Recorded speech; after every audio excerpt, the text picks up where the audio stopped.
ఆర్థిక మంత్రి గారు అక్షర సత్యాలు చెప్పారు. ఎందుకంటే ఇవన్నీ అక్షరీకరణలో గతంలో నేను అక్షరీకరణ చేయటం జరిగింది. అన్ని పచ్చి నిజాలు చెప్పారు, ఉన్నది ఉన్నట్టు చెప్పారు.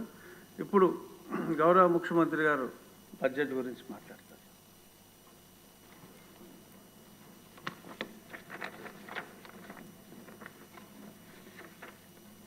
అధ్యక్ష, ఇప్పుడే ఆర్థిక శాఖ మంత్రి గారు చాలా వివరంగా చాలా విషయాలు చెప్పారు. కానీ నేను కూడా ఈ సభ ద్వారా గత ప్రభుత్వం చేసినటువంటి విధ్వంసం, నేటి రాష్ట్ర పరిస్థితులు, ప్రభుత్వ నిర్ణయాలు ఏ విధంగా ముందుకు పోతున్నాం, short term, medium term, long term దృష్టిలో పెట్టుకొని ఈ రాష్ట్రాన్ని ఏ విధంగా మళ్ళీ అందరం కలిసి అభివృద్ధి చేయాలనే విషయాలన్నీ కూడా ప్రజలకు వివరించాలనే ఉద్దేశంతోనే నేను ఈరోజు రిప్లై ఇస్తున్నాను. అయితే ప్రజాస్వామ్యంలో అంతిమ నేతలు ఎప్పుడు కూడా ప్రజలే, వారి కోసం పనిచేయడం మనందరి బాధ్యత. మొన్నటి ఎన్నికల్లో ప్రజలందరూ ఒక మహా ఉద్యమంలా, పెను విప్లవంలా, 45 సంవత్సరాలుగా నేను అనేక ఎన్నికల్లో పోటీ చేశాను. కానీ మునుపెప్పుడూ చూడని చైతన్యంతో ఓట్లేసి మమ్మల్ని గెలిపించారు.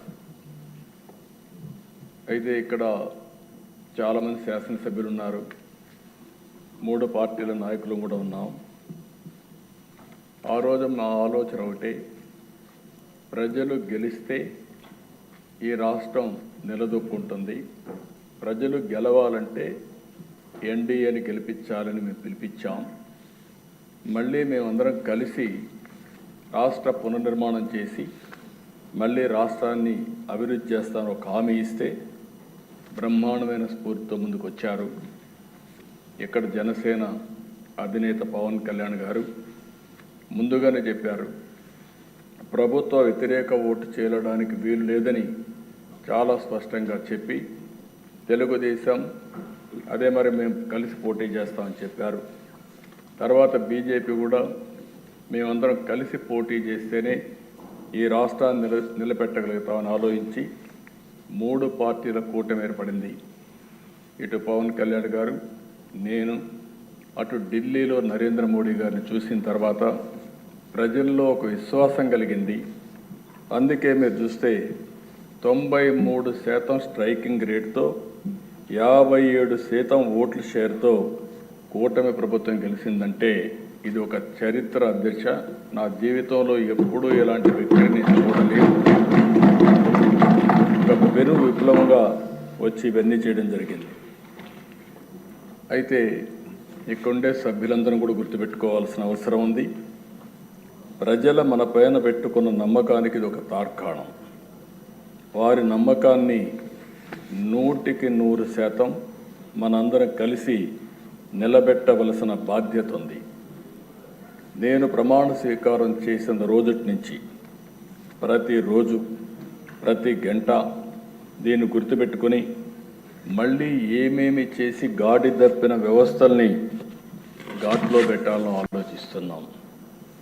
అధ్యక్ష, ఇది నాకు మొదటిసారి కాదు, 4వసారి ముఖ్యమంత్రి అయ్యాను.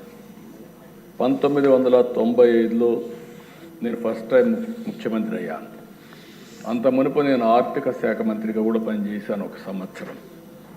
అదే ఆ కొటేషన్ ఇప్పుడు ఫైనాన్స్ మినిస్టర్ గారు ఇప్పుడు కోట్ చేశారు. అంటే 94లో నేను ఆర్థిక శాఖ మంత్రిగా నేను ఇచ్చినటువంటి కొటేషన్ని 2024 అంటే 30 సంవత్సరాల తర్వాత దాని రిలవెన్స్ ఫైనాన్స్ మినిస్టర్ గారు వివరించారు. ఆ రోజు కూడా దేశ ఆర్థిక ఇబ్బందులు వచ్చాయి. ఆనాటి కాంగ్రెస్ ప్రభుత్వ హయాంలో కొన్ని సమస్యలు వచ్చి వ్యవస్థ దివాళా తీసే పరిస్థితికి వచ్చింది.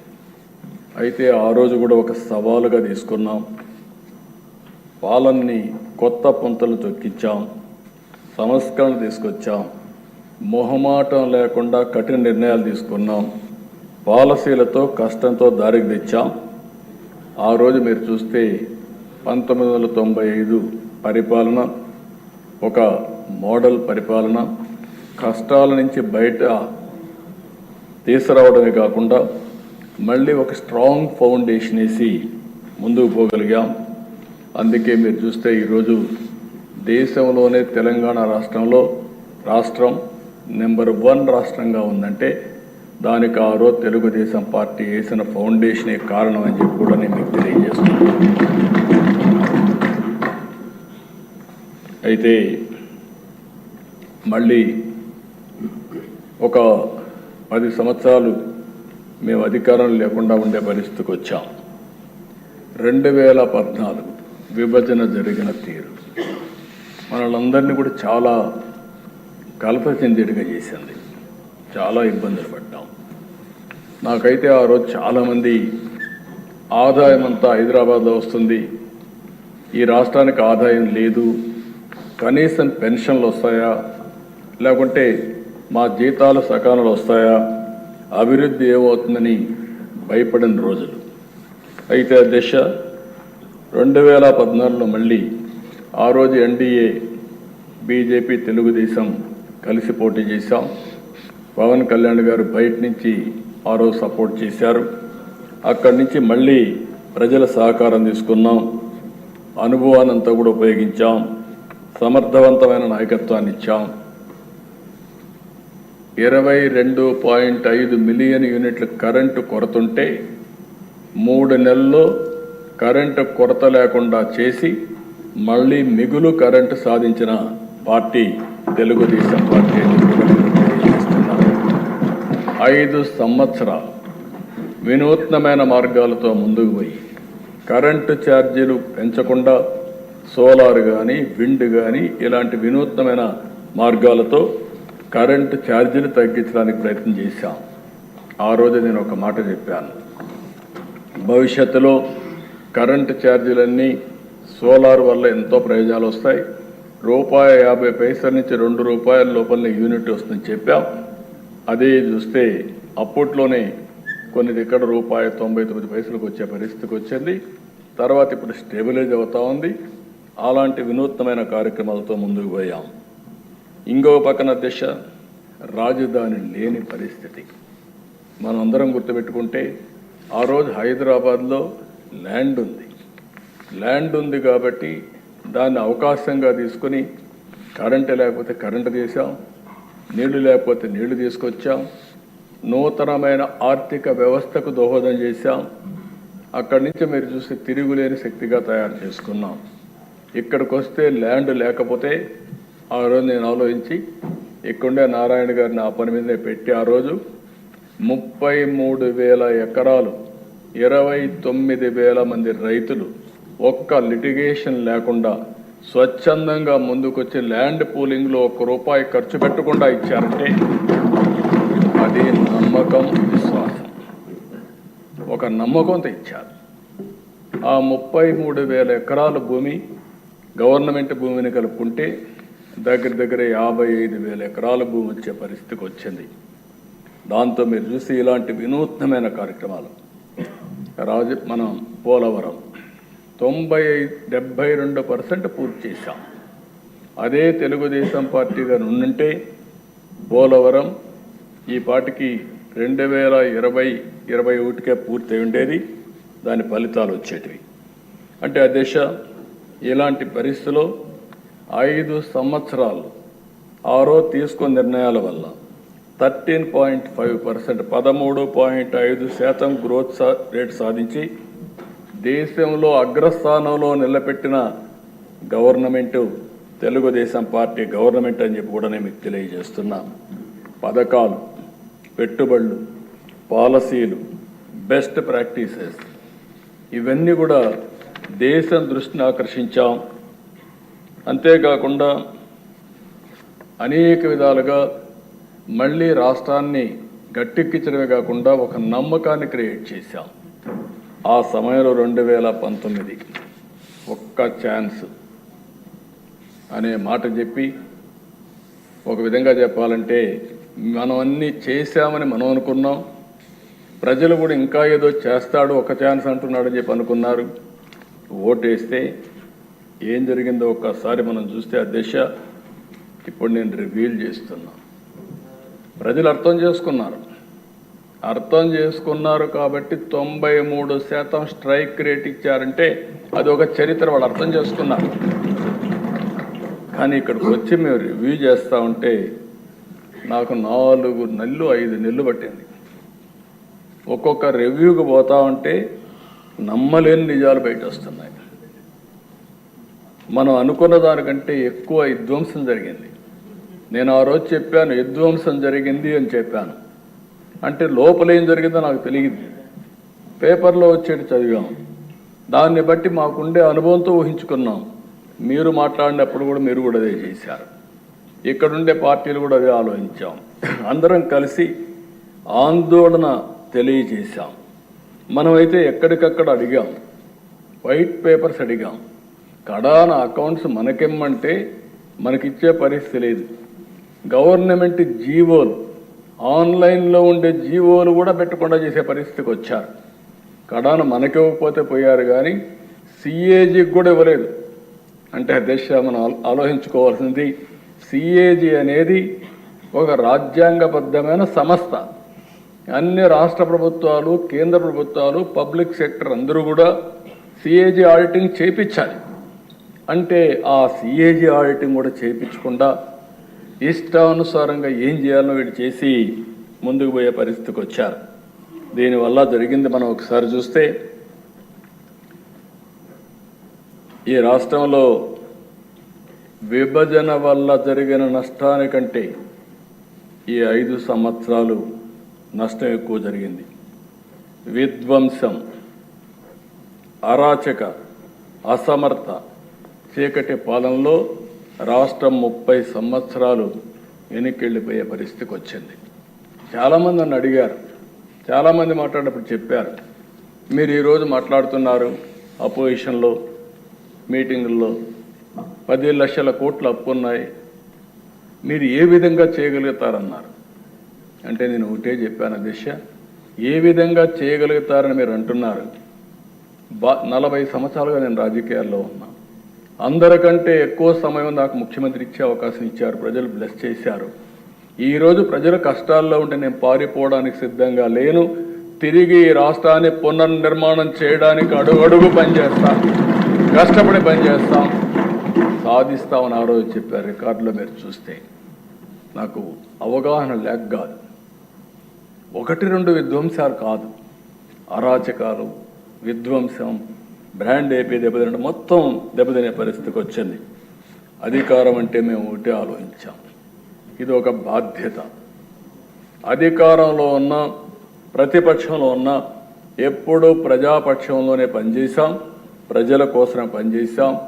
ఈరోజు అధికారం ప్రజలకు సేవ చేసే అవకాశంగా తీసుకున్నాం. అంటే మళ్ళీ ఈ అధికారాన్ని ఉపయోగించి భవిష్యత్ తరాలకు మంచి భవిష్యత్ అందించే విధానాలకు శ్రీకారం చుడతామని చెప్పి కూడా నేను మీకు తెలియజేస్తున్నా.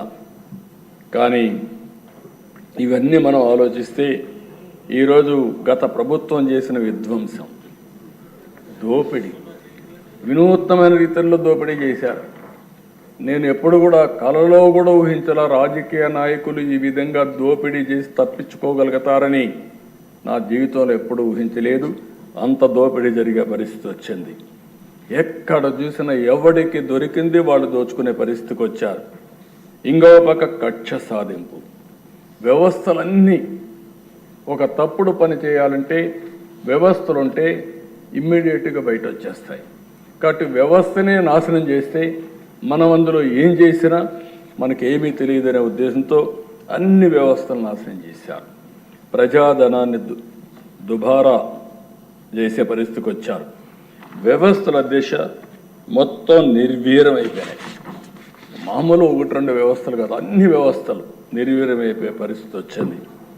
5 ఏళ్ల పాలనలో వాళ్ళు చేసిన తప్పులు, అప్పులు, పాపాలు, నేరాలు రాష్ట్రానికి శాపంగా మారాయి. ఆ రంగం ఈ రంగం అని కాదు, ఏ శాఖలో చూసినా సర్వం అస్తవ్యస్తం చేశారు. అసమర్థ పాలన, అభివృద్ధి నిరోధక నిర్ణయాలు, ప్రజా సంపద దోపిడీ, పన్నుల బాధుడు, స్కాముల కోసమే స్కీములు, అస్తవ్యస్త ఆర్థిక నిర్వహణలో రాష్ట్ర చరిత్రలో ఎప్పుడూ జరగనటువంటి నష్టం జరిగింది. ఒక ఉదాహరణ, ఒక 10 విషయాలు మాత్రం మీ దృష్టికి తీసుకొస్తున్నా, రాష్ట్ర ప్రజల దృష్టికి తీసుకొస్తున్నా. రాష్ట్ర రాజధాని నిర్మాణం నిలిపేశారు, బ్రాండ్ని నిర్వీర్యం చేశారు. ఆ రోజు ప్రపంచమంతా చర్చించారు. అమరావతి ఒక కొత్త నగరం వస్తూ ఉంది, ఈ దేశానికి కొత్త నగరాలు అవసరం, అలాంటి నగరాల కోసం అమరావతి వచ్చినప్పుడు ఇది ప్రపంచంలోనే ఒక మేటైన నగరంగా తయారవుతుందని చెప్పి అందరూ ఆశించే పరిస్థితికి వచ్చారు. ₹1 ఖర్చు పెట్టాల్సిన అవసరం లేదు. కానీ ఏం చెప్పారు? ₹1,00,000 కోట్లు కావాలి, ఎక్కడ డబ్బులు ఉన్నాయన్నారు.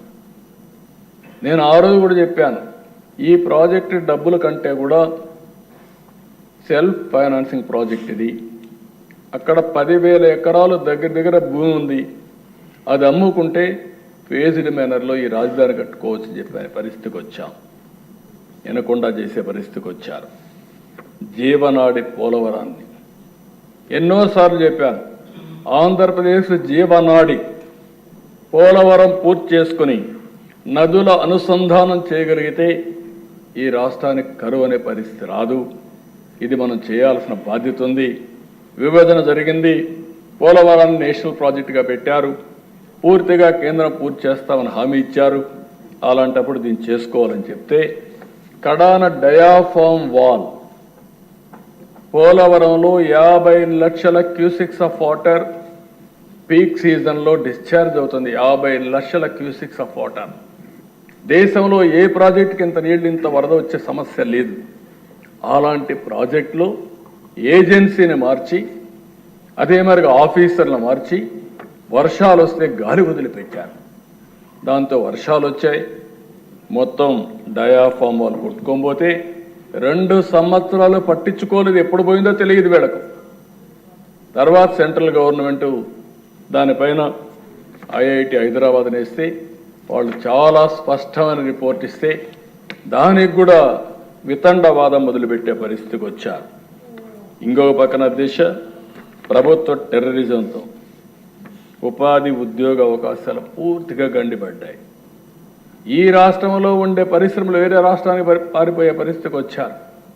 పెట్టుబడులు పెడతామని వచ్చే వాళ్ళు వెళ్ళిపోయే పరిస్థితికి వచ్చారు. ఇంకొక పక్క విద్యుత్ రంగం వీళ్ళు మాట్లాడుతున్నారు.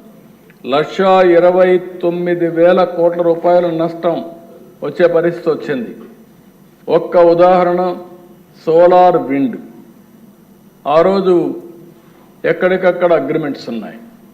అగ్రిమెంట్స్ ఉంటే ఆ అగ్రిమెంట్స్ ప్రకారం తీసుకునే బాధ్యత రాజ్యాంగంగా ప్రభుత్వం పైన ఉంటుంది. కావాలని తీసుకుపోతే కేంద్రం కూడా హెచ్చరించే పరిస్థితికి వచ్చారు. కడాన కరెంటు తీసుకోలేదు.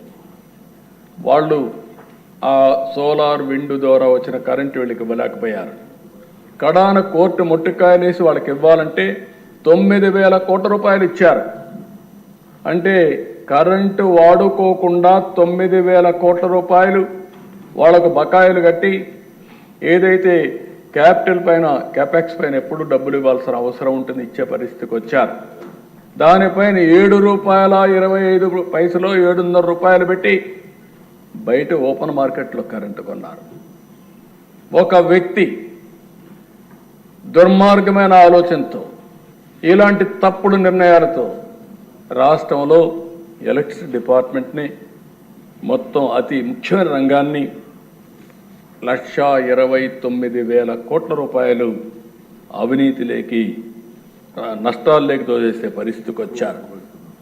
ఈరోజు దాన్ని ఏం చేయాలని అర్థం కాని పరిస్థితి. ఈరోజు నిన్న కూడా మనం చూసాం, ₹1 ట్రూ ఆఫ్ ఛార్జెస్ వేసి అవన్నీ రికమెండ్ చేస్తే ఇప్పుడు వినియోగదారులు దాని మీద భారం పడే పరిస్థితి తీసుకొచ్చారు. అంటే ఒక వ్యక్తి తప్పుడు విధానాలు ఏ విధంగా ఉంటాయో, ఏ విధంగా వెంటాడతాయో ఇది ఒక ఉదాహరణ అని చెప్పి కూడా నేను మీకు తెలియజేస్తున్నా. ఇసుక, మన ఊర్లో దొరికే ఇసుక, ఆ ఇసుక వల్ల కన్స్ట్రక్షన్ జరిగే పరిస్థితి. 40 లక్షల మంది భవన నిర్మాణ కార్మికులు ఆధారపడినటువంటి ఈ ఇసుక పైన వ్యాపారం చేసుకున్నారు, దోపిడీ చేశారు, చిత్ర విచిత్రాలు చేశారు. మేము ఎన్నోసార్లు పోతే మన మీద కేసులు పెట్టారు. అంటే ఎంత దారుణంగా చేశారంటే పెద్ద ఎత్తున దగ్గర 30,000 కోట్ల రూపాయలు దోపిడీ చేసే పరిస్థితికి వచ్చారు. దీంతో కన్స్ట్రక్షన్ మొత్తం ఆగిపోయే పరిస్థితికి వచ్చింది. ఇకపోతే మద్యం దేశ నాకైతే అర్థం కాలే, ఇప్పటికి కూడా నేను ఎప్పుడు ఊహించాల ఈ మరి చేయగలుగుతారు కూడా నాయకులు. మొత్తం కబ్జాలు చేశారు. ఇక్కడ ఉండేవాళ్ళు చాలామందికి ఐడియా ఉంటుంది. మ్యానుఫ్యాక్చరింగ్ ఉండేటి కొంతమంది బలవంతంగా లాగేసుకొని వీళ్ళ బ్రాండ్స్ తయారు చేశారు. దానికి సీల్ కూడా ఉంటుంది, దానికి ప్యారల్ సీల్ తయారు చేశారు. ఎంత గొప్ప గౌరవం అంటే వీళ్ళదే మ్యానుఫ్యాక్చరింగ్, వీళ్ళదే డిస్ట్రిబ్యూషన్, వీళ్ళే అమ్మాలి. ఎక్కడ కూడా రాష్ట్రంలో మీరు ఒక్కసారి చూస్తే దశ కిరాణా కొట్టు పోతే టీ వాళ్ళ కూడా పేటిఎం ద్వారా డబ్బులు పే చేయమంటాడు.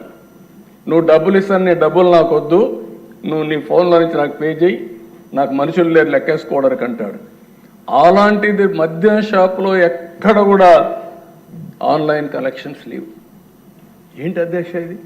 సాయంత్రం అయితే కలెక్ట్ చేసిన డబ్బులన్నీ తాడేపల్లి ప్యాలెస్కి రావాలా? ఎక్కడికి పోయిందో నాకు అర్థం కాదు. ఏంటి అరాచకం? ఇలాంటి అరాచకాలు చేసి ప్రజల ఆరోగ్యం పూర్తిగా సర్వనాశనం అయ్యే పరిస్థితి వచ్చింది. ఈరోజు అధ్యక్ష గర్వంగా చెప్పగలుగుతాను, మళ్ళీ ప్రక్షాళన చేశాం. మొన్నటి వరకు ఇక్కడ దొరికిందంతా సైకో బ్రాండ్సే దొరికాయి. ఇప్పుడు ఏ బ్రాండ్ కావాలన్నా ఆ బ్రాండ్, వరల్డ్ వైడ్ ఉండే బ్రాండ్స్ అన్నీ దొరికే పరిస్థితికి వచ్చింది. ఆ పరిస్థితి తీసుకొచ్చాం. నేను కోపంతో బాధతో మాట్లాడుతున్నా. నా నోట్లో నుంచి ఎప్పుడు కూడా పౌరుషంగా రాదు, కానీ బాధ, ఆవేదన ఇవన్నీ చూస్తూ ఉంటే మనసు కూడా చాలా బాధ కలిగే పరిస్థితి వస్తుంది అధ్యక్ష. ఇంకొక పక్కన అధ్యక్ష పన్నుల బాధలు, లెఫ్ట్ అండ్ రైట్ చెత్త మీద పన్ను వేశారు. 1-2 కాదు, ఎక్కడ దొరికితే అక్కడ పన్నులేసి జీవన ప్రమాణాలు పూర్తిగా దెబ్బతీశారు. హింసా రాజకీయాలు, కక్ష రాజకీయాలు, లా అండ్ ఆర్డర్కి ఈ మార్గడు చేయొచ్చనా అని తెలిసే పరిస్థితి తీసుకొచ్చారు. ఇప్పుడు మీరే ప్రత్యక్ష ఉదాహరణ. నేను కూడా బాధితుడిని, ఇక్కడుండేవాడు చాలామంది బాధితులే, అందరిపైన కేసులు ఉన్నాయి, ఒక్కరిపైన కాదు. ప్రజాస్వామ్యమే సిగ్గుపడే విధంగా పోలీసు వ్యవస్థను ఉపయోగించారు. మామూలుగా వీళ్ళు ఆ ధీమాతో నిన్న కూడా అన్నారు, పవన్ కళ్యాణ్ గారు అన్నారు, చాలామంది కూడా మీరు కూడా చెప్పారు. ఈరోజు అందరూ కూడా సోషల్ మీడియాలో ఇది కొత్త ఒరవడి తీసుకొచ్చారు. ఆ ఒరవడిని మీరు చూస్తే ఒక వ్యక్తిని దెబ్బతీస్తే, ఒక దెబ్బ కొడితే ఆ దెబ్బ అయినాక మళ్ళీ రికవర్ అవుతారు. కానీ ముందు ఆస్తులు నాశనం చేయాలి. వాళ్ళకేమైనా తోటలుంటే ఆ తోటలు నరికేస్తారు. వాళ్ళ ఆస్తులుంటే ఆ ఆస్తులు లాక్కుంటారు బలవంతంగా సంతకాలు పెట్టి.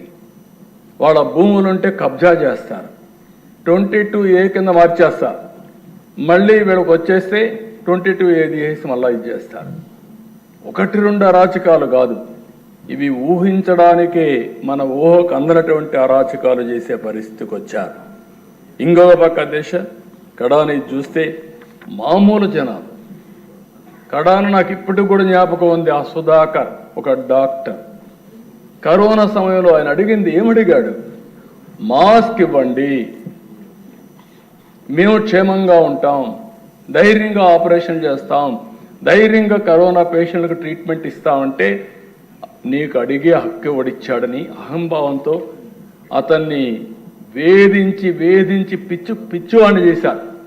కడాన పిచ్చివాణ్ణి చేసి నడి రోడ్లో పడేసి కడాన గుండెపోటుతోనో లేకుంటే ఏదో చనిపోయే పరిస్థితి. ఒక మనిషిని దుర్మార్గంగా ప్రభుత్వం ఆ మార్గం ఏదించిందంటే ఒక ఎస్సీ బాధేస్తుంది, ఆవేదన వేస్తుంది. కాపాడాలని ప్రయత్నం చేశాం, కాపాడలేకపోయాం. ఇలాంటి సంఘటనలు కొల్లలు జరిగాయి. ఇంకో పక్కన దిశ capital expenditure, minimum common sense. సంపద సృష్టిస్తే ఆదాయం పెరుగుతుంది, ఆదాయం పెరిగితే మళ్ళా సంక్షేమ కార్యక్రమాలు ఇస్తాం. ఎక్కడ దానికి తెలియదుకాలు ఇచ్చి కడాన క్యాపిటల్ ఎక్స్పెండిచర్ మొత్తం తగ్గించే పరిస్థితికి వచ్చారు. దానివల్ల రాష్ట్రంలో మీరు చూస్తే అన్ని రోడ్లు గుంతలు పడిపోయింది. ప్రతి సంవత్సరం వర్షాకాలం వస్తే ఎండాకాలం వస్తే ట్రోలింగ్స్ మొదలు పెట్టేవాళ్ళు. కానీ ఎప్పుడు కూడా ఒక్క రూపాయి ఖర్చు పెట్టకుండా 5 సంవత్సరాలు అదే మరి గడిపే పరిస్థితికి వచ్చారంటే చాలా బాధాకరం అధ్యక్ష. కడాన అధ్యక్ష 9,74,000 కోట్ల రూపాయలకు అప్పులన్నీ కూడా ఇప్పుడు తేలాయి. ఇంకా ఎక్కడెక్కడున్నాయో మాకు తెలియదు. ఒక్కొక్కసారి ఎవడన్నా ఒక వ్యక్తి ఐపీ పెడితే అప్పుడు అందరూ చెప్తాడు నాకు కూడా ఇవ్వాలి నాకు కూడా ఇవ్వాలని. ఆ పరిస్థితిలో వచ్చింది రాష్ట్ర పరిస్థితి. ఇప్పుడు ఎవడు ఎప్పుడు వస్తాడో ఎప్పుడు అడుగుతాడో తెలియదు పరిస్థితి. అంటే మొత్తం ఆర్థిక ఉగ్రవాదం సృష్టించారు, చిక్కుముళ్ళేశారు. నాకే అర్థం కావడం లేదు. అంటే మామూలుగా అధ్యక్ష ఒకటి చూస్తే నేను చిన్నప్పుడు మా ఊర్లో చూశాను, అడవి నుంచి కొన్ని అడవి పందులు వస్తాయి, తిన్నంతా తింటాయి, మొత్తం వేరుశనగంతా పంట నాశనం చేసి వెళ్ళిపోతుంది. అది తినేది 10% అయితే 90% పంట నాశనం చేసి అని మళ్ళా వెళుతుంది. అదే మరి రాష్ట్రంలో జరిగింది. నేను దీంట్లో అది చూసినప్పుడతో నాకు అనిపించేది, అప్పుడు అనేవాడు ఈ అడవి పందులు వస్తాయి జాగ్రత్తగా ఉండండి. అక్కడ టెన్నే అడవి పందులు ఇక్కడ ఎక్కువ. ఆ అడవి పందుల కంటే అవకాశాలు కూడా పోయాయి. అక్కడ మళ్ళా పంట వేసుకునే అవకాశం ఉండేది, ఇప్పుడు పంట వేసుకోవడానికి కూడా అవకాశం లేని పరిస్థితి. బ్రాండ్ పోయింది, మళ్ళీ మన దగ్గర డబ్బులు లేవు, పెట్టుబడులు పెట్టాలంటే సమస్య. మామూలు కాదు అధ్యక్ష, ఇలాంటి జరిగే పరిస్థితికి వచ్చింది. ప్రజలను నమ్మి ఓటేస్తే, విశ్వసించి ఓటేస్తే ఇంత దుర్మార్గంగా ప్రవర్తించగలుగుతారంటే కూడా చాలా బాధేస్తుంది. సంపద సృష్టించేదానికి ఉపయోగపడే ఒక్క పని కూడా చేయలేదు. అన్ని రంగాల్లో తిరోగమనంలోకి వెళ్ళిపోయినాయి. సంపద సృష్టించి ఆటోమేటిక్గా వచ్చే ప్రాజెక్టులు కూడా నాశనం చేసే పరిస్థితికి వచ్చారు. పెట్టుబడులు పెడతామని వస్తే తరివేశారు. పెట్టుబడులు పెట్టాలంటే నమ్మకాలు పోయినాయి. కడాన అధ్యక్ష మీరు ఒకసారి ఆలోచిస్తే కొంతమంది అన్నారు, ఈసారి ఎన్డీఏ మీరందరూ గెలవకపోతే మాకేదో 1 ఎకరా 2 ఎకరాల భూములు ఉన్నాయి, ఇది కూడా అమ్మేసుకొని మేము వెళ్ళిపోతాం అనే పరిస్థితికి వచ్చారు. అంటే ఎంత ఫ్రస్ట్రేషన్లో ఉన్నారో ఇది ఒక ఉదాహరణ.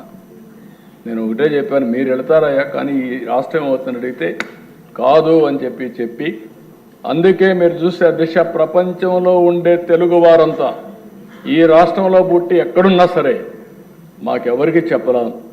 4 నెలలు 5 నెలలుండి లక్షల రూపాయలు ఖర్చు పెట్టి ఎన్డీఏ గెలిచిన తర్వాత తిరిగి వెళ్ళారంటే అది వాళ్ళల్లో ఉండే పట్టుదల, ఆ రోజు వాళ్ళు చూసినటువంటి నగ్న సత్యాలని చెప్పి కూడా నేను మీకు తెలియజేస్తున్నా. అధ్యక్ష 431 కోట్లతో రిషికొండ ప్యాలెస్ నిన్నే విజయకుమార్ రావు గారు చెప్పారు, విష్ణుకుమార్ రావు గారు చెప్పారు 430 కోట్ల రూపాయలు.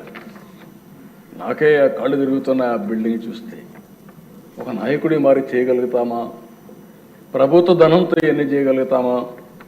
ప్యాలెస్లు కట్టగలుగుతామా? ఒకప్పుడు చూసామా అధ్యక్ష తాజ్మహల్ కట్టాడని, సరే అది ఒక ఇది.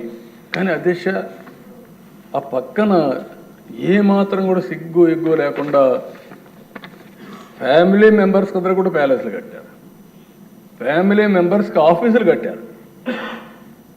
అది ఏంటో ఇది విచిత్రమైన ఆలోచన.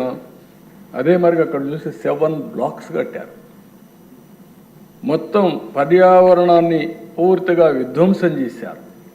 ఒక పక్క ఎన్జిటి, ఇంకొక పక్క హైకోర్టు, ఇంకొక పక్క సుప్రీంకోర్టు, అడుగడుగున మొట్టికాయలు వేస్తున్న రాష్ట్ర ప్రభుత్వం అడ్డంగా తప్పుడు సమాచారం ఇచ్చి కోర్టులు కూడా మభ్యపెట్టి, లేకుంటే కోర్టులు కూడా ఏమీ చేయలేని పరిస్థితి తీసుకొచ్చారు. కడాన మనం చూస్తే ఆ ప్యాలెస్ కట్టుకున్నారు కానీ ఆ ప్యాలెస్ దగ్గర కూడా పోయే పరిస్థితి లేకుండా చేసుకునే పరిస్థితికి వచ్చారు. 700 కోట్ల రూపాయలతో సర్వే రాళ్లపైన బొమ్మలు,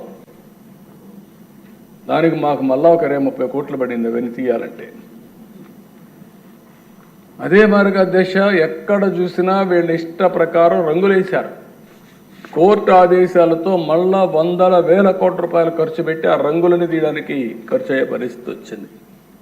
400 కోట్ల రూపాయలతో ప్రకటనలు వాళ్ళ పేపర్కే ఇచ్చుకునే పరిస్థితికి వచ్చారు. కడాన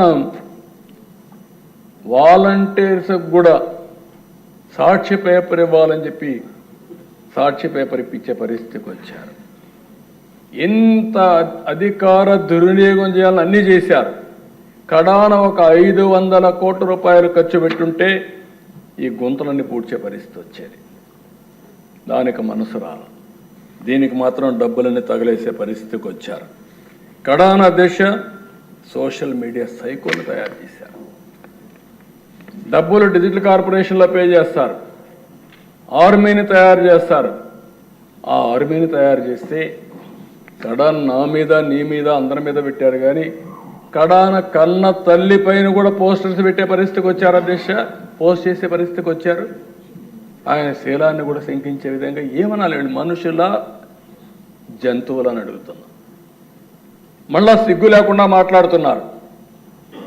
ఈరోజు ఎక్కడికక్కడ మాట్లాడుతున్నారు. అంటే తల్లిని కూడా క్యారెక్టర్ అసాసినేషన్ చేసే వాళ్ళని మీరు నేను ఒక లెక్క, ఈ రాష్ట్ర ప్రజానికి ఒక లెక్క అని అడుగుతున్నా. నేను బాధ ఆవేదనతో అడుగుతున్నా. నేను అందుకే ఒకే మాట చెప్పాను, ఎన్డీఏలో ఏ లీడర్ కూడా ఇలాంటి అసభ్యకరమైన పోస్టులు పెట్టాం. ఒకవేళ పెడితే వాళ్ళని ఏ విధంగా పనిష్ చేస్తున్నామో మన వాళ్ళు కూడా అదే మరి చేస్తా. ఈ రాష్ట్రంలో ప్రతి ఒక్క ఆడబిడ్డకు రక్షణ ఇచ్చే బాధ్యత, గౌరవంగా బ్రతికే విధంగా విధానాలు తీసుకొస్తారని చెప్పా. అందుకే ఒకే మాట అన్నాను, రాబోయే రోజుల్లో ఏ ఒక్క ఆడబిడ్డ కూడా అవమానపడడానికి వీల్లేదు. కఠినంగా వ్యవహరిస్తాం, మెర్సిలెస్గా ఉంటాం, చట్టానికి పదును పెడతాం. పదును పెట్టడమే కాదు, అలాంటి వాళ్ళు ఈ రాష్ట్రానికే ఒక విధంగా చెప్పాలంటే ఈ రాష్ట్రంలో ఉండడానికి కూడా అర్హత లేదు. నేను చాలా స్పష్టంగా చెప్తున్నా, ప్రజల కోసం, ఆడబిడ్డల రక్షణ కోసం ఈ ప్రభుత్వం కఠినమైన నిర్ణయాలు తీసుకొని ఉక్కు పాదంతో అణిచివేస్తాం తప్ప వదిలిపెట్టే సమస్య లేదని మరొకసారి ఈ సభ ద్వారా ఆడబిడ్డలందరికీ విజ్ఞప్తి చేస్తున్నా. ఇది ఒక ఆర్గనైజ్డ్ క్రైమ్. మామూలుగా ఎవరో ఒకరు ఇద్దరు పెట్టుకుంటే దాన్ని మనం కంట్రోల్ చేయొచ్చు, కానీ ఇది ఒక ఆర్గనైజ్డ్ క్రైమ్ చేసే పరిస్థితికి వచ్చారు. అయితే అధ్యక్ష, ఈరోజు రాజకీయాల్లో అవినీతి చూస్తుంటాం, కానీ అవినీతి అక్రమాల కోసమే రాజకీయానికి వచ్చిన వాళ్ళు. ఇది ఒక పెద్ద ప్లానింగ్ అధ్యక్ష. 45 ఏళ్ళైంది మా పార్టీ. ఇంతవరకు మాకు పేపర్ లేదు, టీవీ లేదు. పార్టీ పెట్టేటప్పుడే, పార్టీ పెట్టకపోయినా ఒక టీవీ లేకపోతే ఒక పేపర్ ఇవన్నీ క్రియేట్ చేసుకొని స్టార్ట్ చేశారు. ఇంకొక పక్కన అధ్యక్ష, ఎక్కడ చూసినా పెద్ద ఎత్తున అవినీతి కొత్త నిర్వచనాలు చేసుకొచ్చే పరిస్థితికి వచ్చారు. ఇవన్నీ చేసి రాష్ట్రంలో మీరు చూస్తే రైతు బజార్లని, తహసీల్దార్ ఆఫీసుల్ని, కొన్ని హెల్త్ సెంటర్ని తాకట్టు పెట్టారు.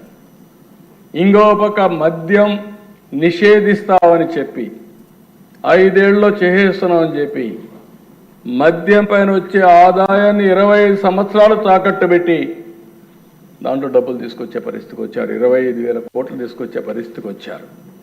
ఏమన్నాను అడుగుతున్నా. అంటే ఎక్కడికి పోయిందో అర్థం కాని పరిస్థితి వచ్చింది. కేంద్రం ఇచ్చిన నిధులన్నీ దారి మళ్ళించారు. పేదలకు చెందవలసిన పథకాలు చాలా వరకు గండి కొట్టే పరిస్థితికి వచ్చారు. ఈరోజు మీరు చూస్తే దేశ, ఇంత మునిపే మినిస్టర్ గారు చెప్పారు, ఆ డబ్బులు కానీ వచ్చుంటే మళ్ళీ మనకు కేంద్రం ఎప్పుడు కూడా డిఫరెంట్ స్కీమ్స్కి డిఫరెంట్ పందాలు డబ్బులు ఇస్తారు. ఈరోజు నరేగా ఉంది, 90% కేంద్ర నిధులు వస్తాయి, మంది 10% వస్తుంది. ఇందులో 70% లేబర్కి ఇవ్వాలి, 30% మెటీరియల్ కాంపోనెంట్కి ఇచ్చుకునే అవకాశం ఉంటుంది. దీన్ని ఎంత, ఇది డిమాండ్ డ్రివన్ ప్రోగ్రామ్. మనం ఎంత ఉపయోగించుకుంటే అంత ముందుకు పోతాం. ఈ కార్యక్రమాన్ని ఉపయోగించుకొని గత ప్రభుత్వంలో లోకేష్ గారు పంచాయతీరాజ్ మినిస్టర్గా ఉంటే 24,000 కిలోమీటర్లు సిమెంట్ రోడ్లు వేయగలిగారు. 5 సంవత్సరాలు ఏం చేశారు? ఎక్కడికి పోయినాయి ఈ డబ్బులు?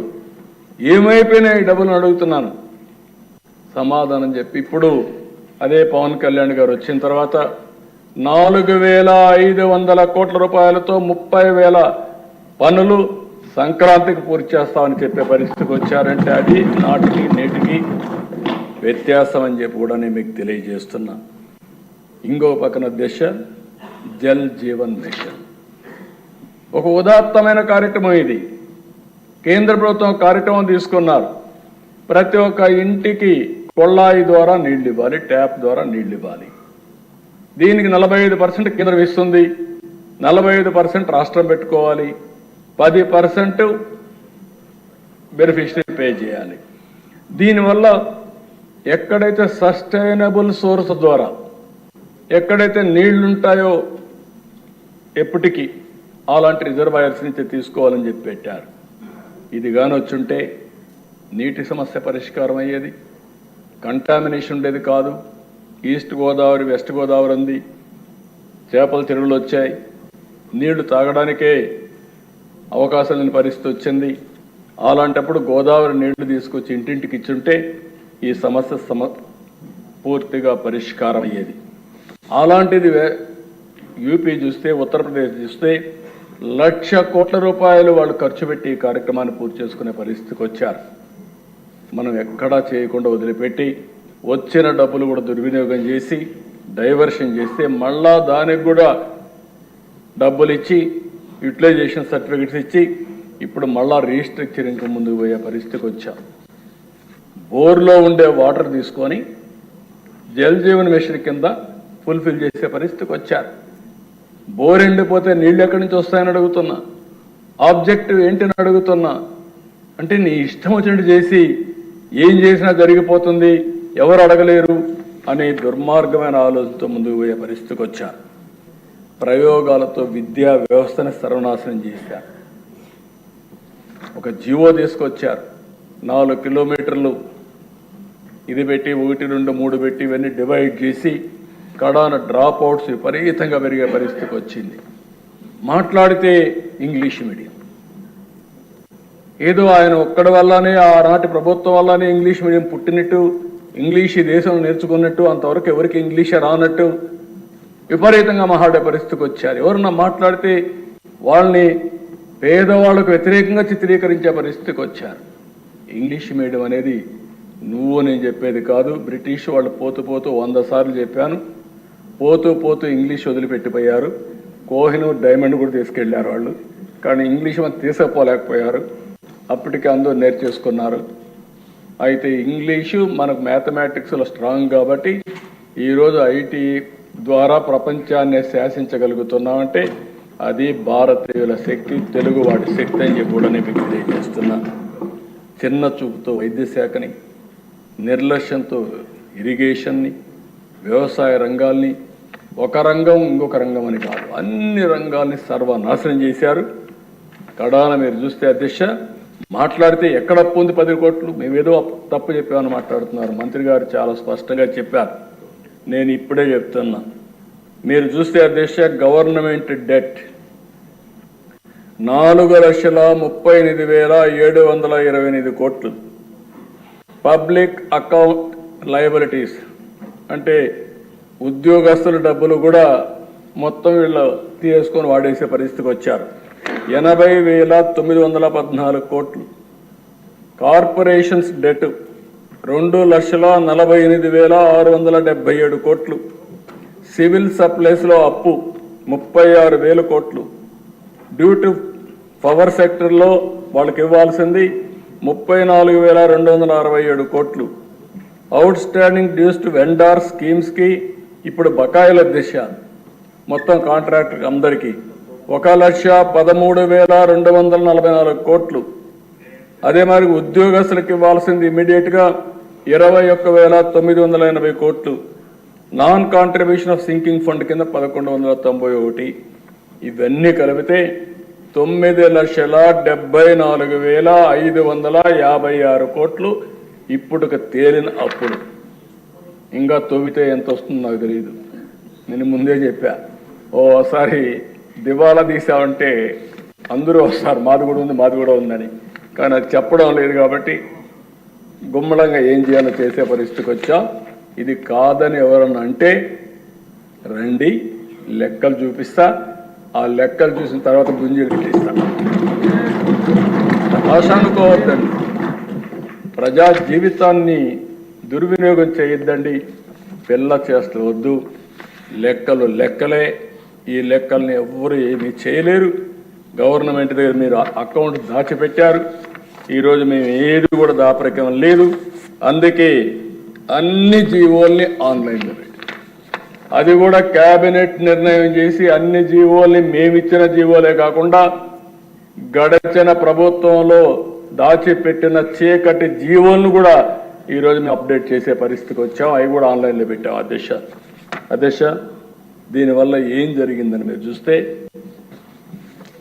ఒక 12 ఇండికేటర్స్ చెప్తున్న ఎకనామిక్ ఇండికేటర్స్. 14-19లో 6 పైసలు ఎలక్ట్రిసిటీ డ్యూటీ వేసాం. అది కూడా ఎలక్ట్రిసిటీ బోర్డే తీసుకున్నారు. ఇప్పుడు వీళ్ళు వచ్చిన తర్వాత రూపాయి వేసి గవర్నమెంట్ తీసుకున్నారు. రెండోది వాటర్ టారిఫ్. అధ్యక్ష, ఆ రోజు 1 కిలో లీటర్కి 40 రూపాయలు ఉంటే 120 రూపాయలు చేశారు. శాండ్ అధ్యక్ష ఫ్రీగా ఇస్తే 475 రూపాయలకు అమ్ముకున్నారు. ఆర్టీసీ బస్ ఛార్జెస్ 6 నుంచి 8 పైసలు 2.6 నుంచి 2.7 వరకు పెంచారు. ఫిస్కల్ డెఫిషిట్ 35,440 కోట్ల నుంచి 59,995 కోట్లు పెంచారు. డెట్ టు జిఎస్టిపి రేషియో మనం తీసుకునే అప్పులన్నీ మనం చూస్తే జిఎస్టిపి రేషియో కంపేర్ చేస్తే అప్పుడు 44 ఉంటే ఇప్పుడు 53% పెరిగింది. ఇన్ఫ్లేషన్, దీనివల్ల ఇబ్బంది అయ్యేది, పేదవాళ్ళు బాధపడతారు. 4.5% ఉంటే 19-24 మధ్యలో 6.2% నమోదైంది. పర్ క్యాపిటా డెట్ 74,790 ఉంటే 1,44,336 రూపాయలు పెరిగింది. అప్పు పెరిగింది, ఖర్చులు పెరిగాయి, ఆదాయం తగ్గింది. అదే మరి అధ్యక్ష మీరు ఇంకో పక్కన చూస్తే పర్ క్యాపిటా ఇన్కమ్ గ్రోత్ 13.2% ఉంటే తెలుగుదేశం హయాంలో వీళ్ళు వచ్చిన తర్వాత 9.5కి తగ్గింది. అంటే ఆదాయం తగ్గిపోయింది, వ్యక్తిగత ఆదాయం తగ్గింది, రాష్ట్ర ఆదాయం తగ్గింది, ఖర్చులు పెరిగాయి, అనేక విధాలుగా అస్తవ్యస్తంగా. ఇండస్ట్రియల్ క్రెడిట్ గ్రోత్ 15.3% ఉంటే అది 6.8% తగ్గిపోయింది. పర్ క్యాపిటా కన్జంప్షన్ 9% ఉంటే 2% పడిపోయింది. యూనిట్ స్టార్టెడ్ ప్రొడక్షన్ 288 యూనిట్లు ఆ రోజు ప్రొడక్షన్కి వస్తే అవి 80కి తగ్గిపోయినాయి. ఇవన్నీ కూడా అధ్యక్ష ఇండికేటర్స్ అన్నీ మనం జిఎస్టిపితో ఎప్పటికప్పుడు మెజర్ చేస్తాం. అగ్రికల్చర్, ఇండస్ట్రీ, సర్వీసెస్ కింద. అగ్రికల్చర్లో అధ్యక్ష 16.6% తెలుగుదేశం పార్టీ హయాంలో growth rate, highest growth rate in the country agriculture. మేము వ్యవసాయం చేసాం, పొడిచాం అంటారు. ఏం పొడిచారు మీరు? మీరు వచ్చేకొంది 10.5% తగ్గిపోయింది. దగ్గర 6.1% తగ్గిపోయింది. సమాధానం చెప్తారని అడుగుతున్నా. ఇంకో పక్క ఇండస్ట్రీ 11.9 ఉంటే అది 11 ఉంది. సర్వీసెస్ 11.9 ఉంటే 10.2 పడిపోయింది. మొత్తం అగ్రికల్చర్ కానీ అన్ని కలిపి అధ్యక్ష ఓవరాల్గా 13.5% గ్రోత్ రేట్ 5 సంవత్సరాలు. వీళ్ళు వచ్చిన తర్వాత 10.6% తగ్గింది. అంటే ఈ 2.9% 3% తగ్గితే దీని ఇంపాక్ట్ 5 సంవత్సరాల్లో రాష్ట్రానికి వచ్చే గ్రోత్ రేట్ 6,94,000 కోట్ల రూపాయలు తగ్గిపోయింది. ఇంకో పక్క రాష్ట్రానికి వచ్చే ఆదాయం 13.5% పెరుగుంటే 76,195 కోట్ల రూపాయల అదనపు ఆదాయం వచ్చేది. 76,000 కోట్ల రూపాయలు వస్తే ఎన్ని సంక్షేమ కార్యక్రమాలు చేయొచ్చునో అది ఒక ఉదాహరణ మాత్రం. ఇంకో పక్కన మీరు చూస్తే అధ్యక్ష, జిఎస్టిపి తెలంగాణ ఆంధ్రప్రదేశ్ ఎప్పుడు కంపేర్ చేసేవాడిని. హైదరాబాద్ అక్కడికి వెళ్ళింది, వాళ్ళకి ఆదాయం ఎక్కువ ఉంది, ఇక్కడ జనాభా ఎక్కువ ఉన్నారు. ఈ జనాభా కారణంగా జీవన ప్రమాణాలు పెరగాలంటే ఆదాయం పెరగాలని ఆలోచించి ఎప్పటికప్పుడు ముందుకు పోయేవాళ్ళం. అందుకని 2018-19లో జిఎస్టిపి తెలంగాణ ఆంధ్రప్రదేశ్ కంపేర్ చేస్తే ఆంధ్రప్రదేశ్ 17,000 కోట్ల రూపాయలు అదనంగా వచ్చే పరిస్థితి తీసుకొచ్చాం. అదే సమయంలో 23-24 వచ్చే కొందికి ఆంధ్రప్రదేశ్ తెలంగాణ కంపేర్ చేస్తే తెలంగాణ 62,000 కోట్ల రూపాయలు మనకంటే ఎక్కువ ఉంది. 17,000 కోట్ల రూపాయల ఆదాయం ఎక్కువ, జిఎస్టిపి ఎక్కువ ఉండేది. 62,000 కోట్ల రూపాయలు తెలంగాణకు ఆదాయం ఎక్కువ వచ్చే పరిస్థితి వచ్చిందంటే, జిఎస్టిపి వచ్చే పరిస్థితి వచ్చిందంటే సమాధానం చెప్పే ధైర్యం ఉందని అడుగుతున్నా. ఇది మీ అసమర్థత కాకపోతే ఏంటి, మీ అరాచకం కాకపోతే ఏంటి, మీ అవినీతి కాకపోతే ఏంటి అని అడుగుతున్నా. ఇంకో పక్కన దిశ పర్ క్యాపిటల్ ఇన్కమ్ తెలంగాణకు ఆంధ్రప్రదేశ్ కంపేర్ చేసుకుంటే 18-19లో తెలంగాణ ఆంధ్రప్రదేశ్ అప్పటికే 55,000 రూపాయలు తక్కువ ఉంది మనకు. అంత మునుపు ఇంకా ఎక్కువ ఉండేది, తగ్గించుకుంటూ వచ్చాం. తెలంగాణ జనాభా తక్కువ, ఆదాయం ఎక్కువ. ఆంధ్రప్రదేశ్ జనాభా ఎక్కువ, ఆదాయం తక్కువ. అందుకనే మనం ఎక్కడికక్కడ చేసుకుంటూ వస్తే 55,000 రూపాయలు వ్యత్యాసం తీసుకొచ్చాం. ఈరోజు దశ 23-24 1,14,000. 55,000 డబుల్ కంటే ఎక్కువ అయిపోయింది. అంటే వీళ్లే కానీ ఉండుంటే ఇంక ఈ రాష్ట్రం మనం ఊహించిన పరిణామాలకు వెళ్ళిపోయి ఉండేది. అంటే ఒక తలసరి ఆదాయం పెరగలేదు, జిఎస్టిపి పెరగలేదు, వ్యవసాయం అభివృద్ధి కాలేదు, అప్పులు తెచ్చారు. ఏం చేశారంటే నేను బటన్ నొక్కానంటే బటన్ నొక్కడం ఆన్సర్ అని అడుగుతున్నా. బటన్ నొక్కితే వాళ్ళకి ఏమైనా వచ్చిందా అని అడుగుతున్నా. ఖర్చులు పెరిగాయి. ఇంకో పక్క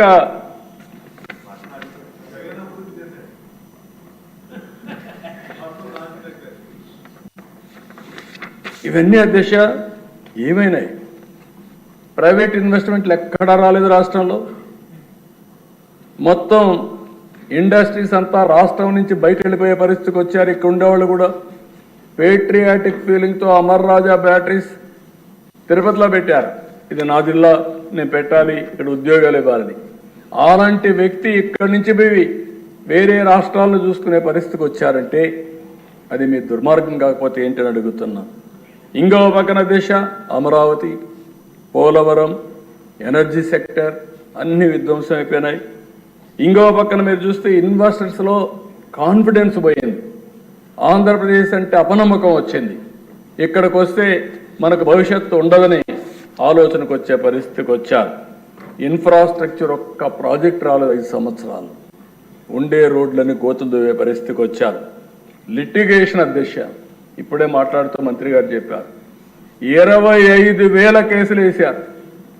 1-2 కాదు, 25,000 కేసులు హైకోర్టులో వేస్తే chief secretary, finance secretary, concern secretary అక్కడ పోయి చేతులు కడుక్కొని నిలబడుకుంటే జైలు పంపించారు. ఎక్కడి నుంచి మనోధైర్యం ఎవరికి వస్తుంది? అంటే వాళ్ళు చేయని తప్పుకి వాళ్ళని జైలుకు పంపించే పరిస్థితి వస్తే, కంటెంప్ట్ కింద జైలుకు పంపిస్తే ఎలాంటి మనోభావాలు ఉంటాయో, ఏం జరుగుతుందో ఇది ఒక ఉదాహరణ అని చెప్పి కూడా నేను మీకు తెలియజేస్తున్నా. అందుకే అధ్యక్ష రాష్ట్రం ఒక విషియస్ సైకిల్లో పడిపోయింది, డెట్ ట్రాప్లోకి వచ్చి పడింది. ఆ విషయం మనం గుర్తుపెట్టుకోవాల్సిన అవసరం ఉంది. అంటే క్యాపిటల్ ఎక్స్పెండిచర్ పెట్టలేదు, ఆస్తులు సృష్టించలేదు, సంపద లేదు, ఆదాయం పెరగలేదు. దానివల్ల ఏమైంది? No productive investments. ఎవరు కూడా ప్రొడక్టివ్ ఇన్వెస్ట్మెంట్ పెట్టే పరిస్థితి వీళ్ళు పెట్టలేదు, ఎవరు పెట్టే పరిస్థితిలో లేరు. దీనివల్ల ఆదాయం తగ్గిపోయింది, హయ్యర్ ట్యాక్సెస్ వేసే పరిస్థితికి వచ్చారు. ఇంతేకాకుండా వీళ్ళు బటన్ నొక్కాలి కాబట్టి ఎక్కువ అప్పులు తేవడం, ఆస్తులు తాకట్టు పెట్టడం. కడాన ఆస్తులు తాకట్టు పెడితే ప్రభుత్వం యొక్క ఇమేజ్ పూర్తిగా నాశనం అయిపోవడం, మళ్ళీ దాన్ని డెట్ సర్వీసింగ్ చేయడానికి అప్పులు కట్టాలి, వడ్డీ కట్టాలి, మళ్ళా జీతాలు ఇవ్వాలి. ఈ విధంగా ఒక విషయ సర్కిల్లోకి వచ్చి పడిపోయాం. ఏం చేయాలన్న దిక్కుదలిన పరిస్థితి. ఆ పరిస్థితి నుంచి ఇప్పుడిప్పుడే ఈరోజు మీరు చూస్తున్నారు 7 వైట్ పేపర్స్ని పబ్లిసైజ్ చేశాం. అదే మరి దాన్ని ఏ విధంగా చేయాలో మళ్ళీ స్వర్ణ ఆంధ్రప్రదేశ్ విజన్ తయారు చేశాం. ఇలాంటి దారుణమైన పరిస్థితిలో మేమందరం కూడా అధికారాన్ని చేపట్టి ప్రజలకు విజ్ఞప్తి చేస్తున్నా. యాస్పిరేషన్స్ ఎక్కువ ఉన్నాయి. అధ్యక్ష అందరిలో ఉన్నాయి, ప్రజల్లో ఉన్నాయి, ఉద్యోగస్తుల్లో ఉన్నాయి, పార్టీ కార్యకర్తలకు ఉన్నాయి. అందరూ కూడా మేము పనిచేసాం. నేను కాదని అందరూ పనిచేశారు. మేమందరం ఓట్లు వేసాం, అందరూ ఓట్లు వేశారు. మీ యాస్పిరేషన్స్ చాలా ఉన్నాయి. ఆ యాస్పిరేషన్స్ నెరవేర్చాలంటే ఎక్స్ట్రా ఎఫర్ట్ పెడితే తప్ప సాధ్యం కాదు. కానీ ఈరోజు మీరు చూస్తే ఈ అధికారం అనేది రాత్రింబగుళ్ళు కష్టపడితే కూడా ప్రజల యాస్పిరేషన్ నిలబెట్టుకునే పరిస్థితి లేకుండా ముందుకు పోతున్నాం. ఒక్కొక్క ఇటుక పేర్చుతూ ముందుకు వచ్చాం. ఇచ్చిన హామీల్ని ఒక్కొక్కటి నెరవేర్చుకుంటూ వస్తున్నాం. గాడి తప్పిన పరిపాలన ఘాట్లో పెడుతున్నాం. ఒక మాటలో చెప్పాలంటే మేము అధికారంలోకి వచ్చే లోపల రాష్ట్రం వెంటిలేటర్ పైన ఉంది. ఆ రోజు మన ప్రజానీకం చేసినటువంటి మంచి పని 21 మందిని గెలిపించారు. బీజేపీ, తెలుగుదేశం, జనసేన ముగ్గురిని కలిపి 21 మందిని గెలిపించారు. మన గెలుపు ఢిల్లీలో కూడా మన పలుకుబడిని పెంచే పరిస్థితికి వచ్చింది. కేంద్రం రాష్ట్రం కలిసి ఆ రోజు హామీలు ఇచ్చాం. అటు నరేంద్ర మోడీ గారు, నేను, పవన్ కళ్యాణ్ గారు కొన్ని హామీలు ఇచ్చాం. ఆ హామీలు నిలబెట్టడానికి కేంద్రం పూర్తిగా సహకరించింది. ఆ సహకారం లేకపోతే ఈ రాష్ట్రం ఏమయ్యేదో నేను కూడా ఒకసారి ఆలోచిస్తే, నేను ఒకవేళ అనుభవం ఉన్నా చేయగలుగుతానా లేదా అని ఆలోచించినప్పుడు చాలా సమస్య అయ్యేది. అలాంటి సమస్య నుంచి వెంటిలేటర్ నుంచి పైకి తీసాం. అధ్యక్ష ఆ విషయం గుర్తుపెట్టుకోవాలి అందరం. అయిపోయిందని నేను చెప్పడం లేదు. ఎక్కడ వెసులుబాటే లేని పరిస్థితి. అప్పు తేవాలంటే FRBM, ఇంకో పక్కన ఎక్కడైనా ఆస్తులు అమ్మాలంటే ఆస్తులు కూడా లేని పరిస్థితి. ఈ పరిస్థితిలో నుంచి మనం ఘాటున పెట్టే పరిస్థితికి వస్తున్నాం. ఇవన్నీ చేయగలిగామంటే మనకుండే అనుభవం, ఒక సిన్సియర్గా పనిచేయడం, ప్రజలు లేకుంటే ఉద్యోగస్తులు అందరూ సహకరించారు. అధ్యక్ష మరొక్కసారి అందరికీ పేరు పేరున మనస్ఫూర్తిగా ధన్యవాదాలు తెలియజేస్తున్నా, అభినందన తెలియజేస్తున్నా. మీ అందరి సహకారంతో ఈరోజు అడుగడుగు ముందుకేయగలుగుతున్నాం. 150 రోజులు నేను ముందే చెప్పాను. రోజు లెక్క పెట్టుకుంటున్నాం, గంటలు లెక్క పెట్టుకుంటున్నాం, నిమిషాలు లెక్క పెట్టుకుంటున్నాం. 150 రోజులు ఎన్నో పథకాలు, కార్యక్రమాలు, నిర్ణయాలు, పాలసీలు. నేను ఒకే మాట చెప్తున్నాను, నా దగ్గర డబ్బులు లేవు కానీ నూతనమైన ఆలోచనలు ఉన్నాయి. ఒక మంచి ఆలోచన ప్రపంచాన్నే మారుస్తుంది. అలాంటి ఆలోచనలతో ముందుకు వద్దాం. మళ్ళీ సంపద సృష్టిద్దాం, పేదరిక నిర్మూలన చేద్దాం, ఉపాధి అవకాశాలు కల్పిస్తామని ముందుకు పోతున్నాం. ఈరోజు అందుకనే మీరు చూస్తే నిన్ననే 6 బెస్ట్ పాలసీలు తీసుకొచ్చాను. ఏ రాష్ట్రంలో ఇచ్చిన ఇన్సెంటివ్స్ కంటే అదనంగా ఇచ్చాం. అదే సమయంలో ఈ 6 పాలసీల్లో ఒకప్పుడు ఈజ్ ఆఫ్ డూయింగ్ బిజినెస్ అంటే కాదు, స్పీడ్ ఆఫ్ డూయింగ్ బిజినెస్. అవసరమైతే అడ్మినిస్ట్రేషన్ పరిగెత్తిస్తాం, పనులు చేపిస్తాం, చేస్తామని పెట్టాం. దీనివల్ల ఆదాయం వస్తుంది. వచ్చిన ఆదాయంతో వాళ్ళకి సబ్సిడీ ఇన్సెంటివ్స్ ఇస్తాం. దీనివల్ల మనకు వాళ్ళకు ఉద్యోగాలు వస్తాయి, కొంత ఆదాయం మనకు కూడా వస్తుంది. ఆ ఆదాయంతో సంక్షేమ కార్యక్రమాలు చేసే పరిస్థితి వస్తుందని చెప్పి కూడా నేను మీకు తెలియజేస్తున్నా. 5 సంతకాలు పెట్టాను. ఫస్ట్ డే ఒక రెవల్యూషన్ నిర్ణయాలు చేశాం. పేదల సేవలో అధ్యక్ష 64,50,000 మంది దగ్గర 1వ తారీఖునే పింఛన్లు ఇస్తున్నాం. అదే సమయంలో 1వ తారీఖునే జీతాలు ఇస్తున్నాం. ఇప్పుడు 4 నెలల నుంచి ఎక్కడ కూడా మొదటి తారీఖున జీతాలు ఇవ్వలేదని కానీ పెన్షన్ ఇవ్వలేదని కానీ ఎక్కడ ఒక ఫిర్యాదు లేకుండా చేస్తున్నాం. 4,000, 6,000, 10,000, 15,000 4 స్లాబుల కింద హ్యూమన్ యాంగిల్లో సంవత్సరానికి 33,000 కోట్ల రూపాయలు పింఛన్లు ఇచ్చే ఏకైక రాష్ట్రం భారతదేశంలో ఆంధ్రప్రదేశ్ రాష్ట్రం. ధనిక రాష్ట్రాలు ఉన్నాయి, ఇంత ఇవ్వడం లేదు. మనలో సగం కూడా ఇవ్వడం లేదు. 64 లక్షల కుటుంబాలను ఆదుకునే పరిస్థితికి వచ్చాం. అదే తెలుగు ఎన్డీఏ మానవతా దృక్పథంతో పనిచేస్తున్నాం అని చెప్పి కూడా నేను మీకు తెలియజేస్తున్నా. అన్నా క్యాంటీన్లు కూడా నాశనం చేశాను. అంటే పేదవాడికి మధ్యాహ్నం భోజనం తింటే ఉదయం ఇంటికాడ ఇబ్బందుల్లో ఉండి బయట వచ్చేస్తే కడాన అన్నా క్యాంటీన్ పోతే 5 రూపాయలు బ్రేక్ఫాస్ట్ వస్తే ఇలాంటివి కూడా నాశనం చేసే పరిస్థితి వస్తే ఈరోజు 200కు పైన పెట్టారు. ప్రతి ఒక్క నియోజకవర్గానికి కనీసం ఒక అన్నా క్యాంటీన్ పెట్టే బాధ్యత ఈ ప్రభుత్వం తీసుకుంటాం.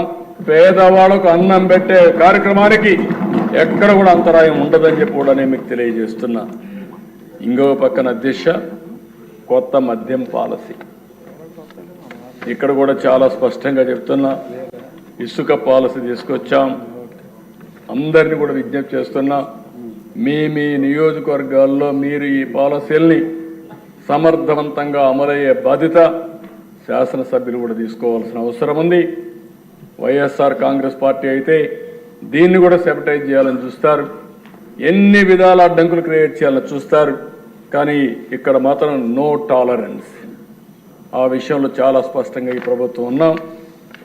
ఇలాంటి విషయాల్లో మాత్రం మనం అందరం కూడా ప్రజల మనోభావాల ప్రకారం పనిచేయాల్సిన అవసరం ఉంది. ఇంకో పక్కన అధ్యక్ష law and order, zero tolerance. దాంట్లో నేనేమాత్రం రాజీ లేదు.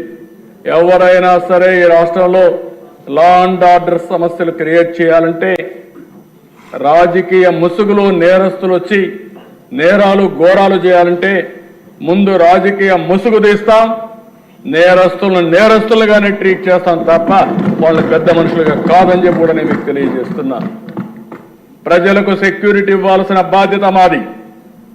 లా అండ్ ఆర్డర్ మెయింటైన్ చేస్తాం, ఆడబిడ్డల శీలాన్ని కాపాడుతాం, ఆస్తుల్ని కాపాడుతాం, భద్రతకు భరోసా ఇస్తాం. అక్కడ ఏమాత్రం రాజీ లేదని మరొకసారి తెలియజేస్తున్నా. ఈరోజు వీళ్ళు ఇక్కడికి రాకపోవచ్చు, నేను చెప్పాల్సింది రాష్ట్ర ప్రజలకు చెప్పాల్సిన బాధ్యత మనకు ఉందని చెప్పి కూడా నేను మీకు తెలియజేస్తున్నా. ఇంకో పక్కన ఈరోజు దిశ జాబ్ ఫస్ట్, దీనికి అత్యుత్తమైన పాలసీలు తీసుకొచ్చాం. రేపు వెళ్ళిన టూరిజం కూడా తీసుకొస్తాం. 20 లక్షల ఉద్యోగ కల్పన ధ్యేయంగా పెట్టుకున్నాం. దీంతో ముందుకు పోతాం. ఇప్పుడే కేంద్రం నుంచి ఇచ్చిన నిధులు కానీ ఇవన్నీ పెట్టి అమరావతి పట్టాలెక్కిచ్చాం, పోలవరం పట్టాలెక్కిచ్చాం. రాబోయే 2 సంవత్సరాల్లో పోలవరాన్ని పూర్తి చేయాలని దృఢ సంకల్పంతో ఈ ప్రభుత్వం ఉంది. ఇంకా అన్ని మార్గాలు కూడా అన్వేషిస్తున్నాం. అవసరమైతే నదుల అనుసంధానం కూడా ఏ విధంగా చేయాలనో చేసి ఎప్పటికైనా సరే పోలవరం నుంచి గోదావరి పెన్న, గోదావరి వంశధార టు పెన్నాగా నదుల అనుసంధానం జరిగితే ఈ రాష్ట్రానికి కరువు అనే మాట రాదు. ప్రతి ఒక్క ఎకరాకు నీళ్లు ఇచ్చే ఇది వస్తుంది. దక్షిణ భారతదేశంలో ఈ నదుల అనుసంధానం జరిగితే ఇదే మొదటి రాష్ట్రం అవుతుంది. దానికి దృఢ సంకల్పంతో ఉన్నాం, గట్టి సంకల్పంతో పనిచేస్తున్నాం. అది కూడా వర్కౌట్ చేస్తున్నాం అని చెప్పి కూడా నేను మీకు తెలియజేస్తున్నా. ఇంకో పక్కన దిశ ఏదైతే సూపర్ 6లో దీపం 2 ఇచ్చాం, దీన్ని కూడా రాబోయే 4 నెలలు ఎవరైతే గ్యాస్ కావాలో తీసుకునే వెసులుబాటు ఇచ్చాం. దాన్ని కూడా మేము ఆలోచిస్తున్నాం, కేంద్రంతో మాట్లాడుతున్నాం. ఒకవేళ వాళ్ళు డబ్బులు కూడా కట్టే పరిస్థితి లేకుండా ఇప్పుడైతే 48 అవర్స్లో వాళ్ళ అకౌంట్కి డబ్బులు పోతుంది. అట్లా కాకుండా వీలైనంత వరకు నేరుగానే ఇచ్చే ఏర్పాటు చేసుకుంటే మనమే ఆ డబ్బులు వాళ్ళకి ఇచ్చే అవకాశం వస్తుంది. దాన్ని కూడా వర్కౌట్ చేస్తున్నాం అని చెప్పి కూడా నేను మీకు తెలియజేస్తున్నా. గ్రామాల్లో పనులు, రోడ్లు, మరమ్మతులు పెద్ద ఎత్తున చేపట్టాం. 150 రోజుల్లో లక్షల కోట్ల రూపాయలకు పెట్టుబడులకు మళ్ళీ శ్రీకారం చుడుతున్నాం. నేనేదో ఈరోజు అన్ని చేసామని చెప్పడం లేదు, ప్రజలకు కూడా విజ్ఞప్తి చేస్తున్నా. కొద్ది కొద్దిగా నమ్మకాన్ని కల్పిస్తున్నాం. నమ్మకంతో ఒక్కొక్కరే వస్తున్నారు, కానీ ప్రజల్లో కూడా ఒక అనుమానం ఉంది. రాబోయే రోజుల్లో మళ్ళా ఇలాంటి దుర్మార్గమైన పరిపాలన వస్తే మేము ఏమవుతామంటే అలాంటి అవకాశం ఇంకా రాదు. మా రాష్ట్ర ప్రజలకు విజ్ఞత ఉంది, వాళ్ళ భవిష్యత్తు కోసం మేము అన్నీ చేస్తున్నాం. కాబట్టి ధైర్యంగా వచ్చి పెట్టుబడులు పెట్టండి, ఆ పెట్టుబడులకు భరోసా మాదని చాలా స్పష్టంగా హామీ ఇస్తున్నాం. దానివల్ల ఫలితాలు, మెరుగైన ఫలితాలు వచ్చే పరిస్థితి వస్తామని కూడా నేను మీకు తెలియజేస్తున్నాను. ఇంకో పక్కన దిశ చెత్త పన్ను మీద వేసిన ట్యాక్స్ రద్దు చేశాం. 85 లక్షల మెట్రిక్ టన్నులు చెత్త ఉంది టౌన్స్లో. నిన్న కూడా ఎవరో తీసుకొచ్చి చూపించారు, ఫోటోలు ఆంజనేయులు చూపించాడు. చెత్త అంతా ఎక్కడెక్కడ ఉందని ఎమ్మెల్యేలు చెప్తాను, అప్పుడప్పుడు పోయి చూడండి. ఆ చెత్త క్లీన్ చేయించే కార్యక్రమాన్ని కూడా శ్రీకారం చుట్టండి. మేము ఎమ్మెల్యేలు మాకేం పని అంటే చెత్త వేసిపోయారు, ఆ చెత్తను కూడా శుభ్రం చేసే బాధ్యత మీ మీద ఉంది. ఫస్ట్ ఆ చెత్త అంతా క్లీన్ చేయండి. చేసి అదేమ్మా ఎక్కడ వేయాలని నారాయణ గారు చూపిస్తారు ప్లేసు, చూపించినాక అక్కడ వేయండి, మీరు దానికి దోహదం చేయండి. అదే మరి ఇంకొక పక్కన ఈ జనవరి లోపల, సంక్రాంతి లోపల ఎక్కడ గుంతలన్నీ పూడ్చే బాధ్యత, వాళ్ళు గుంతలు తొగిపోతే ఆ గుంతలన్నీ పూడ్చే బాధ్యత మేము తీసుకున్నాం. ఈరోజు 1-2 కాదు, ఒక్కొక్క కిలోమీటర్ చూస్తే ఎన్ని గుంతలు ఏంటో అర్థం కాని పరిస్థితి. మొత్తం ఒకటే చెప్పాం, 850 కోట్ల రూపాయలు ఖర్చు పెడుతున్నాం. రాష్ట్రంలో అన్ని గుంతలు పూడ్చాల్సిన బాధ్యత ఉంది. ఇంకో పక్క నేషనల్ హైవేస్ అయితే 55,000 కోట్ల రూపాయలు రాబోయే 2.5 సంవత్సరాల్లో ఖర్చు పెట్టబోతున్నారు. 72,000 కోట్ల రూపాయలు రైల్వేస్లో రాబోయే 3-4-5 సంవత్సరాల్లో ఖర్చు పెట్టేదానికి శ్రీకారం చుట్టాం. ఇంకో పక్కన దిశ మత్స్యకారుల ఉపాధిని దెబ్బతీసే 217 జీవో రద్దు చేశాం. స్వర్ణకారుల కార్పొరేషన్ ఏర్పాటు చేశాం. గీత కార్మికులకు ఫస్ట్ టైం చరిత్రలో 10% మద్యం షాపులు రిజర్వ్ చేసిన పార్టీ తెలుగుదేశం పార్టీ, ఎన్డీఏ అని చెప్పి కూడా మీకు తెలియజేస్తున్నాను. అర్చకుల జీతాలు 10,000 నుంచి 15,000కు పెంచాం. దేవాలయాల్లో నాయీ బ్రాహ్మణుల వేతనాలు 15,000 నుంచి 25,000కు పెంచాం. దూప దీప నైవేద్యం కింద ఆలయాలకు ఆర్థిక సాయం 5,000 నుంచి 10,000కు పెంచాం. వేద విద్య చదివినటువంటి నిరుద్యోగ నేతకి 3,000 రూపాయలు నిరుద్యోగ వృత్తి ఇస్తున్నాం. చేనేతలకు జీఎస్టీ ఎత్తేసాం. గృహ నిర్మాణానికి అదనంగా 50,000 రూపాయలు సహాయం చేశాం. రైతులకు గత ప్రభుత్వం బకాయి పెట్టిన 1,674 కోట్ల రూపాయలు విడుదల చేశాం. 4,500 కోట్లతో గ్రామాల్లో మళ్లీ వెలుగులు తేవడానికి 30,000 పనులకు శ్రీకారం చుట్టాం. మళ్లీ రైతులకు సబ్సిడీతో డ్రిప్ పరికరాలు ఇస్తున్నాం. పాడి రైతులకు 90% రాయితీతో షెడ్లు కట్టిస్తున్నాం. రాజధాని రైతులు, కౌలు రైతులకి 400 కోట్ల రూపాయల బకాయిలు చెల్లిస్తున్నాం. పోలీస్ శాఖని 100 కోట్ల రూపాయలు అదనంగా డబ్బులు ఇచ్చి వాళ్ళందరినీ కూడా స్ట్రీమ్లైన్ చేస్తున్నాం. కొప్పర్తి, ఓర్వకల్, కృష్ణపట్నం, నక్కపల్లి 4 ఇండస్ట్రియల్ కారిడార్స్ వస్తున్నాయి. దీనికి దగ్గర ఒక 10,000 కోట్ల రూపాయలు ఖర్చు పెడుతున్నాం. కర్నూలులో డ్రోన్ సిటీ ఏర్పాటు చేస్తున్నాం. 300 ఎకరాల భూమి ఇచ్చాం. విశాఖ రైల్వే జోన్ భూమి ఇవ్వకుండా కేంద్రం అనేక పర్యాలు చెప్పిన లెక్క చేయకుండా ఉంటే మడసర్లో 52 ఎకరాల భూమి ఇచ్చి తొందరలోనే ఫౌండేషన్ వేసి లాంగ్ పెండింగ్ సమస్యకి పరిష్కార మార్గం చూపించామని చెప్పి కూడా నేను మీకు తెలియజేస్తున్నా. పేదవాళ్ళకి ఇళ్లు కట్టే కార్యక్రమానికి శ్రీకారం చుట్టాం. డిసెంబర్ లోపల 1,00,000 ఇండ్లు ఒకేసారి లాంచ్ చేస్తాం. అదే మరి గ్రామాల్లో 3 సెంట్లు, పట్టణాల్లో 2 సెంట్లు ఇచ్చి రాబోయే 5 సంవత్సరాల్లో ఇంటి జాగా లేదనకుండా ప్రతి ఒక్కరికి ఇల్లు కట్టించే బాధ్యత ఎన్డీఏ ప్రభుత్వం తీసుకుంటాం. ఇదే కదా దిశ. అందుకే ఈరోజు ప్రజలకు ఒకసారి చెప్పాలి. ఆ రోజు చెప్పాము, ఈరోజు చెప్తున్నా, సంపద సృష్టిస్తాం, ఆదాయాన్ని పెంచుతాం. పెంచిన ఆదాయాన్ని మళ్ళీ మనకుండే అవకాశాలను తీసుకుని పేదవాళ్లకు సంక్షేమ కార్యక్రమాలు, సాధికారత కోసం ఖర్చు పెడతాం. ఏదైతే మనం చెప్పినటువంటి సూపర్ 6 కానీ, మనం ఇచ్చిన ఎన్నికల హామీలు కానీ పూర్తిగా నెరవేర్చడమే కాదు, ఇంకా అదనంగా నెరవేరుస్తున్నాం. ఓసారి ఎన్నికల మేనిఫెస్టోలో కొన్ని చెప్తాం, మన దృష్టికి కొన్ని వచ్చినప్పుడు అది సంక్షేమం కావచ్చు, అభివృద్ధి కావచ్చు, ఇంకా ఏమేం చేయాలో చేసుకుంటా ముందుకు పోతాం. ఇవన్నీ చేసి ఈ రాష్ట్రాన్ని స్టెప్ బై స్టెప్ ఒకే రోజు నేను చేసేస్తామని చెప్పలేను. ఎందుకంటే ఎప్పుడూ చూడనటువంటి విధ్వంసం చూస్తున్నాను, ఎప్పుడూ చూడనటువంటి అధికారుల్లో నిర్వీర్యం చూస్తున్నాను. వ్యవస్థలు నిర్వీర్యమైపోయినాయి. ఆ వ్యవస్థల్ని రన్ చేసే హెడ్ ఆఫ్ ది డిపార్ట్మెంట్స్ కానీ, వ్యక్తులు కానీ ఎక్కడికక్కడ 5 సంవత్సరాల నుంచి ఒక షాక్లో నుంచి బయట వచ్చే పరిస్థితికి వచ్చారు. అదే సమయంలో ఇప్పుడిప్పుడే ప్రతి ఒక్క వ్యవస్థని ఘాట్లో పెడుతున్నాం. ఈరోజు స్వర్ణాంధ్రప్రదేశ్ విజన్ తయారు చేశాం, అది కూడా మనం డిస్కస్ చేస్తాం. అదే మరి కేంద్ర ప్రభుత్వం ప్రవేశపెట్టినటువంటి కర్మయోగి ట్రైనింగ్ ప్రోగ్రామ్స్ అన్ని ఎంప్లాయీస్కి వాళ్ళ అసిస్టెన్స్ కూడా తీసుకుంటున్నాం. ఇంకా ప్రైవేట్ వ్యక్తులు తీసుకుంటున్నాం.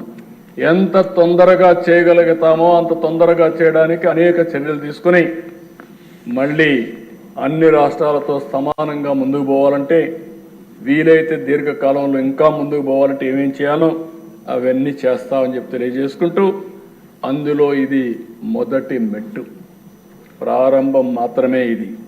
ఆ ప్రారంభంలో ఉండే అన్నీ కూడా అడ్జస్ట్ చేసిన తర్వాత మొత్తం బడ్జెట్ చూస్తే 2,94,427 కోట్ల రూపాయలు. పోయిన సంవత్సరం యాక్చువల్ కంటే 15% అదనం అని చెప్పి మరొకసారి మీకు అందరికీ తెలియజేస్తున్నాను.